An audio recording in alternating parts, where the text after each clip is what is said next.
speaker, Dr. Sakshi Singh. She is a dynamic senior resident in our department. So over to you, Dr. Sakshi. I welcome you.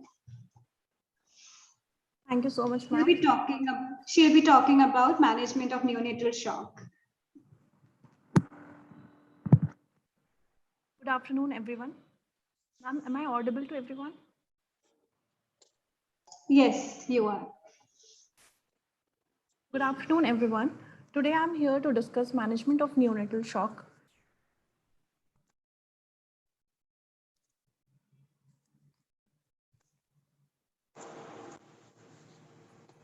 So learning objectives for today would be to know the definition and pathophysiology of neonatal shock, special considerations in preterms, types of shock in neonates and the phases of shock, assessment and monitoring, parameters, newer parameters for evaluation, ACCM flowchart, and individual case scenarios in neonates. Shock is a clinical syndrome of acute circulatory dysfunction resulting in insufficient delivery of oxygen and vital nutrients to the tissue, leading to cell death and organ dysfunction. Although the true incidence is not known, but it is higher in preterm neonates. The most common causes are sepsis, asphyxia, and congenital heart diseases. The overall mortality in shock is high, but it is higher in preterm neonates presenting with shock, which is approximately around 70%. Maintenance of adequate tissue perfusion depends on the combination of three major factors. First is the cardiac output. Second is the integrity and maintenance of vasomotor tone of the local vascular bed, that is arterial, venous, and capillary bed. And third is the ability of blood to deliver oxygen and nutrients, and also the removal of waste products. So cardiac output in turn depends on the stroke volume and the heart rate. Stroke volume itself depends on the afterload, preload, and the contractility of heart. So there are several factors which affect these individual parameters and bring changes in the cardiac output, and maybe one of the causes leading to shock. Like afterload is affected by the systemic vascular resistance, use of vasopressors, and obstructive lesions of heart. Preload is affected by the diastolic function of heart, presence of intravascular volume, and presence of effusions like pleural or pericardial effusions. Contractility of myocardium is affected by acidosis and sepsis, certain ventilatory settings, and the use of catecholamines. And heart rate is also affected by sepsis, pain, and arrhythmia. So, mechanism in preterm neonates is slightly different because of the presence of patent ductus arteriosus in them due to low preload, because of high heart rate, because of low percentage of cardiac cycles spent on diastole. They also have poor myocardial contractility because of presence of less number of myofibrils, and also there is decreased adrenergic receptor on a preterm neonate myocardium. They also have a high systemic vascular resistance due to loss of low resistance placental circulation, and also there is increased peripheral alpha receptors. Preterms also have a transient adrenal insufficiency, which may lead to profound shock in preterms. Now coming on to the types of shock in neonates, as discussed yesterday, they are similar to the pediatric shock. The first one is distributive shock, which occurs due to impaired peripheral vasomotor tone, most commonly due to sepsis. Second is hypovolemic shock, which occurs due to decreased blood volume, leading to decreased preload in the heart. Although we all know that pure hypovolemia is a rare cause in neonatal period, but it may occur due to twin-twin transfusion, abruption, intrapartum hemorrhage, intraventricular hemorrhage, and pulmonary hemorrhage. Cardiogenic shock, which is a common cause of shock in neonatal period, which occurs due to myocardial pump failure, mainly due to asphyxia, sepsis, and congenital cardiac defects. Another type of shock is obstructive shock, which occurs due to increased afterload. The obstruction may be in the inflow tract of the heart or the outflow tract of the heart. The common causes of inflow tract obstruction are TAPVC, tricuspid atresia, and pneumothorax. And the common causes of outflow obstruction is pulmonary stenosis, coarctation of aorta, and aortic stenosis. Septic shock, which is again a very common type of shock in neonatal period, It is a combination of hypovolemic, distributive, and cardiogenic shock, which occurs commonly due to fulminant gram-negative sepsis in neonatal period. Now coming on to the phases of shock. As we all know, when the shock sets in body, the body tries to compensate for the first few hours by redistribution of blood flow to the vital organs, and the blood pressure is maintained in this phase. The heart increases its rate and contractility to compensate for the blood flow, and there is decreased stroke volume, central venous pressure, and urine output. If the shock is not promptly identified and managed in the decompensated phase, it leads to decompensation by failure of intrinsic neurohormonal compensatory mechanisms. It leads to reduced microvascular perfusion, decreased myocardial contractility and stroke volume, and decreased blood pressure. Because of this reduced tissue perfusion, the anaerobic cycle starts and lactic acidosis sets in. If we are not able to manage the shock in this decompensated phase, it progresses to irreversible stage due to permanent damage to the various vital organs, and multi-organ dysfunction sets in. In this phase, there is a futile cycle of uncorrectable hypothermia, hypoperfusion, acidosis, and coagulopathy. So for the evaluation of shock, there is no agreement regarding the gold standard single parameter for diagnosing shock. Each parameters which we use in standard clinical practice has its own limitations. So most of the parameters are used in combination. For the assessment, proper history is a very important part, because if there is a history of birth asphyxia, we can suspect a cardiogenic shock. If there is a history of antepartum hemorrhage, then we can think of a hypovolemic shock. If there is any history of maternal risk factors for neonatal sepsis, then we can think of a septic shock. So history is important for the etiological diagnosis of shock. After that, physical examination has equal or a more important role. We should look for a heart rate, capillary refill time, presence of murmur or gallop rhythm to point towards cardiogenic shock, weak or absent lower extremity pulse may be a pointer to critical coarctation of aorta, presence of chest asymmetry and absent breath sounds may be a pointer to pneumothorax, abdominal distension. If is present, then we should be ruling out NEC and sepsis as a cause of neonatal shock. And if there is a presence of sudden onset pallor with bulge anterior fontanelle, we should be ruling out intraventricular hemorrhage. Now, these are some conventional parameters which are commonly used in standard practice. The first one is heart rate, decreased urine output, blood pressure up to some extent, capillary refill time of more than 3 seconds, presence of lactic acidosis, measurement of central venous pressure, mixed venous saturation, and arteriovenous oxygen difference. Now, newer parameters which are now being integrated in the clinical practice in some centers in India is functional echocardiography and near-infrared spectroscopy. Electrical cardiometry, visible light spectroscopy, perfusion index, and functional cardiac MRI are still the research tools, are not used in clinical practice. Now, as I already mentioned, that BP can be used in the evaluation of shock, but up to some extent, because there are challenges in determining normal blood pressure in a neonate, because it is affected by the demographic factors like the birth weight of the baby, gestational age, and the postnatal age. Blood pressure is directly proportional to the systemic vascular resistance, which is regulated by multiple factors like drugs, sepsis, temperature, and hormonal changes. So BP alone is not the parameter to rely upon. Also, there is progressive increase in blood pressure during the initial days of life, and there is a lack of consensus on a definition of hypotension in a neonate. We roughly define hypotension during the first postnatal day as mean blood pressure less than 30 mmHg or a mean BP less than gestational age in week as per the British Association Perinatal Medicine rule. After the first day of life, for a practical threshold, we take third centile as per postmenstrual age provided by McNamara et al. Charts to define hypotension. But it is a practical BP guideline and gives a rough estimation of normal blood pressure. Now, the limitations in BP in evaluation of shock is it is well preserved in early compensated phase of shock, and it has a weak relationship between mean blood pressure and systemic blood flow in preterm. A low BP can be present even in the absence of shock. Urine output. Low urine output during initial postnatal days causes limitation in assessing compensated shock because of the transitional period.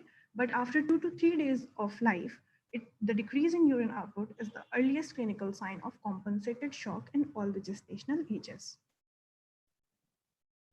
Other parameters for the evaluation of shock are lactic acidosis, pH, and base excess. Serum lactate is an indirect measure of cellular oxygen delivery and consumption, and the changes in serum lactate level follows changes in the cardiovascular status of the neonate. A study found that combining a CRT of more than 4 seconds with an elevated serum lactate level concentration of more than 4 millimole per liter has a specificity of 97% for detecting a low SVC flow state, which is related to neonatal shock. Central venous pressure can be a modality in evaluation of shock, which approximates the right atrial pressure. Response to volume in critically ill patients can be assessed by measuring CVP, but its feasibility in newborn period remains questionable owing to the invasive nature of the procedure. Mixed venous oxygen saturation, or SVO2, is a measure of balance between oxygen demand and delivery. It is used as a determinant for tissue hypoxia, and value below normal are associated with poor outcomes in a neonate. So SCVO2 of more than 70% is one of the therapeutic endpoints for the management of neonatal shock as suggested by ACCM guidelines for neonates in 2007. Next parameter for evaluation of shock is arterial venous oxygen difference. It is the oxygen difference. It is the difference between the oxygen content of arterial and venous blood. It is an excellent estimate of tissue oxygen delivery, and the normal value is less than 5 ml per 100 ml of blood. In low cardiac output states, oxygen extraction increases by the peripheral tissue, so the blood which is returning back, that is mixed venous saturation, would be decreased. So there will be an increased difference of arterial venous oxygen gradient. Again, the limitation of this parameter is that invasiveness of procedure. Now, the newer modalities which have now been integrated in some of the centers in India, like AIIMS New Delhi, is focused bedside echocardiography, which is used to assess shock by measurement of superior vena cava flow and descending aortic flow. It can be also used to assess the cardiac output by measuring left ventricular and right ventricular output, and the normal range for a term neonate for left and right ventricular output is between 150 to 300 ml per kg per minute. Another new technology which has not been started yet in India is near infrared spectroscopy. It uses the principle of difference between absorption spectra of oxygenated and deoxygenated hemoglobin to indirectly assess regional flow. It is a continuous non-invasive tool to assess cerebral and peripheral oxygen consumption and oxygenation and extraction. It has certain monitors with channels which are applied over the forehead to gauge for cerebral oxygen saturation and over the flank for renal and splanchnic oxygen saturation. But the limitation to this technology is that it is a new technology, so there are no established normative values for regional oxygen saturation and thresholds for intervention. Also, there is a wide intra-patient and inter-patient variability of regional oxygen saturation values. It is still an emerging technology and requires further study before adoption into standard clinical practice. Now, these were the parameters to assess and intervene in shock. There are some other blood investigations to determine the etiology of shock. The first line would be a random blood sugar, a complete blood count, along with absolute neutrophil count and IT ratio, serum CRP to rule out sepsis, serum electrolytes, serum calcium. Second line would be a blood culture, a chest X-ray, and a blood gas, of course. And the third line would be to do a focused echocardiography, cranial ultrasound to rule out IVH, and serum ammonia and ketones only when clinically indicated. We are suspecting inborn error of metabolism leading to shock. Now coming on to the treatment of neonatal shock.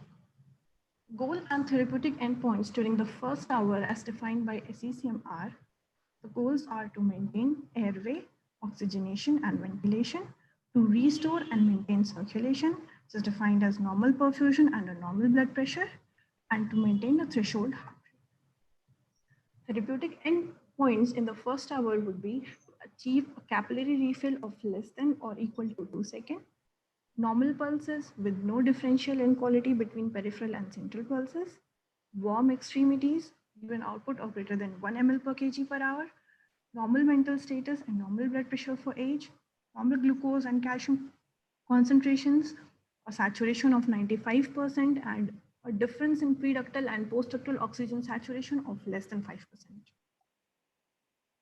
Goals and therapeutic endpoints beyond first hour are to restore and maintain threshold heart rate, to maintain normal perfusion and BP, SCVO2 of greater than 70%, cardiac index of more than 3.3 liter per minute per meter square, and a superior vena cava flow of greater than 40 ml per kg per minute. The therapeutic endpoints beyond first hour is again to achieve SCVO2 of more than 70%, normal glucose and calcium, SVC flow of more than 40, cardiac index of more than 3.3, and a normal anion gap, normal lactate, and a fluid overload of less than 10%. Now we have the modalities in hand to treat neonatal shock is fluids and inotropes. For volume administration, as we already read that absolute hypovolemia is a rare primary cause of neonatal hypotension. So there should be a caution while administering fluid. Limited fluid administration should be done, that is 10 to 20 ml per kg in preterm infant in the absence of clear-cut hypovolemia. And aggressive fluid administration in preterm increases pulmonary, cardiovascular, GI, and central nervous system morbidity and mortality. The inotrope in hand to treat neonatal shock is dopamine, which is the first line inotrope in neonatal shock. It is an endogenous sympathomimetic amine, which has direct action on alpha, beta, and dopaminergic receptors. It also potentiates release of norepinephrine. And the most important point I would like to stress upon is it is more effective than dobutamine for the short-term treatment of premature infants. However, combination therapy is preferred in cases of myocardial dysfunction with impaired SVR or hypovolemia. Here is a Cochrane database for the same, in which the comparison was done between dopamine versus dobutamine for hypertensive preterm infants. The objective was to compare the effectiveness and safety of dopamine and dobutamine in the treatment of systemic hypertension in preterm infants. And the author's conclusion was dopamine is more effective than dobutamine in the short-term treatment of systemic hypertension in preterm infants, and there was no evidence of any effect on the incidence of adverse neuroradiological sequelae or on the incidence of tachycardia. However, in the absence of data confirming long-term benefit and the safety of dopamine as compared to dobutamine, so no firm recommendations can be made regarding the choice of drug to prevent hypertension. Dobutamine, which is another direct inotropic agent, which affects through cardioselective adrenergic receptors and has limited chronotropic action. It has variable decrease in total peripheral vascular resistance. It improves coronary blood flow and myocardial oxygen delivery, and it is the drug of choice to increase cardiac output in neonate with primarily myocardial dysfunction or myocardial dysfunction with increased systemic vascular resistance, as is seen in HIE patients. Next in hand is epinephrine, which is as effective as dopamine in treating preterm infants with hypertension. For low vascular resistance with or without impaired myocardial contractility, epinephrine can be a suitable choice, but its limitations are it causes increased serum lactate and hyperglycemia, and one should be cautious during increased dose because it is a potent vasoconstrictor and it may compromise the tissue perfusion. Norepinephrine is also endogenous catecholamine, which causes activation of alpha-1, alpha-2, and beta-1 receptors. It increases the systemic vascular resistance and cardiac output. It increases cardiac output by increasing contractility via beta-1 receptors. Although this effect is less pronounced due to potent alpha-1 mediated vasoconstriction caused by this drug.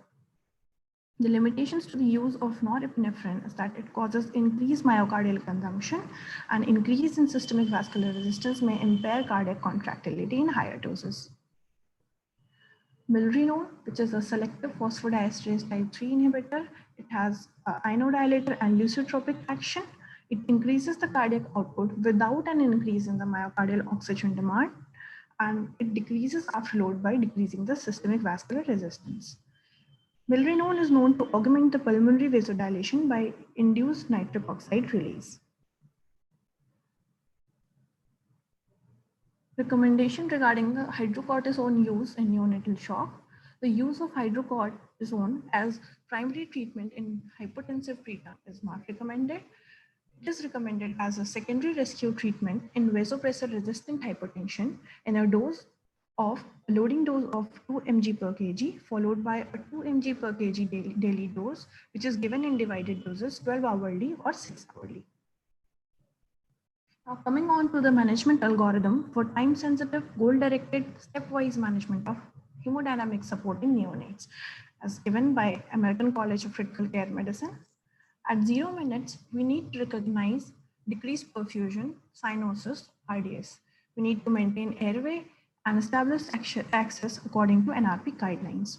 At 5 minutes, push 10 ml per kg isotonic crystalloids or colloid boluses up to 40 ml per kg until improved perfusion or unless hepatomegaly is documented. Correct hypoglycemia and hypocalcemia, begin antibiotics, begin prostaglandin infusion until you rule out ductus dependent lesion. Here I would like to emphasize that we should keep our threshold very low for starting prostaglandin infusion. If a term infant presents to our side, otherwise well baby presenting with sudden circulatory collapse and shock, we should be very quick in starting prostaglandin infusion, irrespective of availability of 2D echocardiography. At 15 minutes, reassess the baby. Look if the shock is fluid refractory. If the shock is fluid refractory, start infusion of dopamine in the dose less than 10 microgram per kg per minute, with or without dobutamine, as per the individual case scenario. If the shock is fluid refractory and dopamine resistant, then we should be adding epinephrine in the dose of 0.05 to 0.3 microgram per kg per minute. If the shock is catecholamine resistant shock at assessment of 60 minutes, then we should be further assessing to look if the shock is a cold shock with normal blood pressure and poor left ventricular function. Then we should be adding nitrosodilators, milrinone with volume loading. If the shock is a cold shock with poor right ventricular function and PPHN, then we should be adding inhaled nitric oxide, inhaled iloprost or IV milrinone. If the shock is a low BP warm shock, then we should titrate fluids, add noradrenaline, vasopressin or angiotensin to keep the SCVO2 of more than 70%, SVC flow of more than 40 ml per kg per minute, and cardiac index of more than 3.3 liter per minute per meter square. If the shock is still refractory, then we should be ruling out the presence of pneumothorax or pericardial effusion. Give hydrocortisone if there is evidence of absolute adrenal insufficiency. Begin pentoxifylline for VLBW newborns if we are suspecting a septic shock. Consider closing PD if it is hemodynamically significant. If the above mentioned causes are ruled out, then we can begin with extracorporeal membrane oxygenation for refractory shock.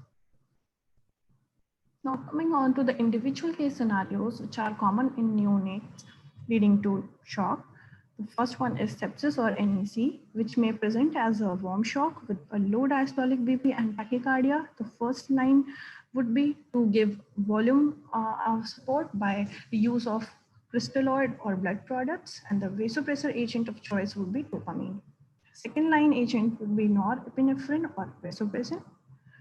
If the sepsis presents in cold shock, then with low systolic blood pressure or severe hypotension, the first line would be volume expansion by crystalloids or blood products, and the inotrope of choice would be epinephrine. The second line would be hydrocortisone. If a neonate of hypoxic ischemic encephalopathy presents in shock to us, and has a normal oxygenation and left ventricle and right ventricle systolic dysfunction, then the first line would be dobutamine because the myocardium dysfunction is there. And the second line would be epinephrine or hydrocortisone if there is refractory shock. If the child has oxygenation impairment along with LV dysfunction with PPHN, and then also the first line would be dobutamine and second line would be epinephrine. We may use pulmonary vasodilators like nitric oxides as second line. Oxygenation impairment, if the child presents with oxygenation impairment and RV systolic dysfunction with PPHN, then also the first line would be dobutamine and the second line would be selective pulmonary vasodilator like inhaled nitric oxide. And for systemic vasoconstriction and pulmonary vasodilation, we may go for vasopressin or norepinephrine. Now, if the child is presenting in PPHN due to any cause, and if the LV and RV systolic function are preserved, the first line would be to sedate, start muscle relaxation, optimum ventilation, pulmonary vasodilators like inhaled nitric oxide. The second line for the patient in whom blood pressure is preserved would be milrinone, and in cases of hypertensive patients, we may go for vasopressin. If there is LV or RV systolic dysfunction, then the first line would be to go for sedation and muscle relaxation, start pulmonary vasodilator in form of inhaled nitric oxide. If the child is hypotensive, start with dobutamine. If the child has normal blood pressure, go for milrinone. And if the second line in cases of low BP, a child presenting with PPHN and LV-RV dysfunction after dobutamine would be vasopressin use. Now, just to summarize, coming on to the common clinical scenarios which are found in most of the centers, an ELBW neonate presenting in less than 24 hours of life with hypotension, but the other parameters are stable. And this child is a stable ELBW neonate. And in this case, we can allow for permissive hypotension because the hypotension is occurring due to the transitional period. And in this case, we'll go for a close clinical monitoring to look for the other parameters of shock and only intervene if there are other parameters in conjunction. Hypotension alone does not need to be treated. If a sick preterm child presents to us with hemodynamic instability, we should be suspecting low systemic blood flow, maybe due to IVH or a large PDA, due to adrenal insufficiency or sepsis. The general management would be to give 10 ml per kg normal saline bolus, repeat if required. First line inotrope would be dopamine, second would be dobutamine, and third would be adrenaline or a hydrocortisone in the dose of 1 to 2 mg per kg. Consider closing PDA, administer blood product for IVH, and start early antibiotics if there is any suspicion of sepsis. If a term newborn present to us within 24 hours of life with history of birth asphyxia or meconium aspiration, the probable cause of shock may be HI, MAS, or PPHN. In this very case, we'll start our supportive management with sedation, normalizing the metabolic parameters, giving a normal saline bolus of 10 ml per kg, repeat if required, and inotrope support. With a normal blood pressure, we'll be administering dobutamine as the first line inotrope. We can go for milrinone and inhaled nitric oxide. For the second line, we have dopamine, and for the third line, we have adrenaline. If this child presents to us with a low blood pressure, in that case, we'll go for dopamine as first line. Now, if a term neonate presents to us in more than 24 hours of life with shock, which was gradual in onset, and the child is sick looking, then the first cause that should come to our mind should be sepsis.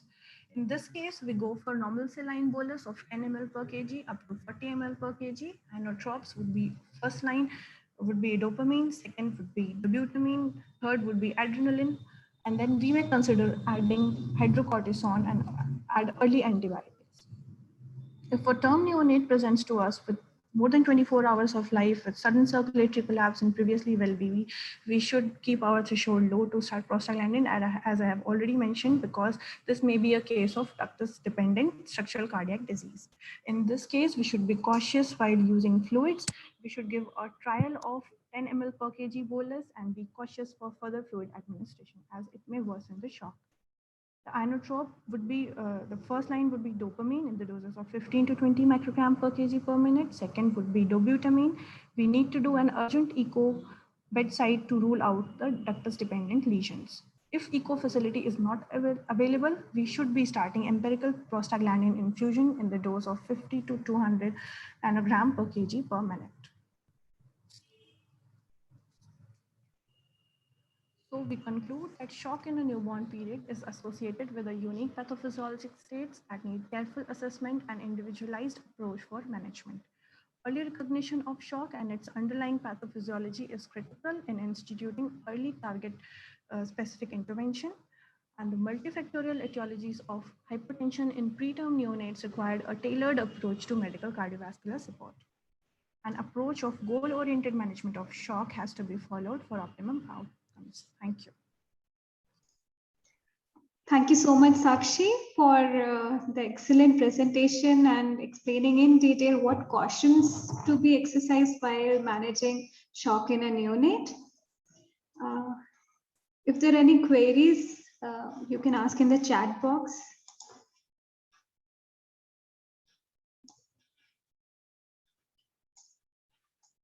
So I believe there are no queries for today's session. With that, we come to the end of day 2 of our webinar week. And I would like to thank the speakers and the audience for joining us today for the neonatology subspecialty session. I would also like to remind all of you that tomorrow we'll be meeting at the same time, 1 p.m. And the subspecialty for tomorrow will be neurology. We have a series of interesting talks for tomorrow. So hoping to see you all again tomorrow. Thank you so much.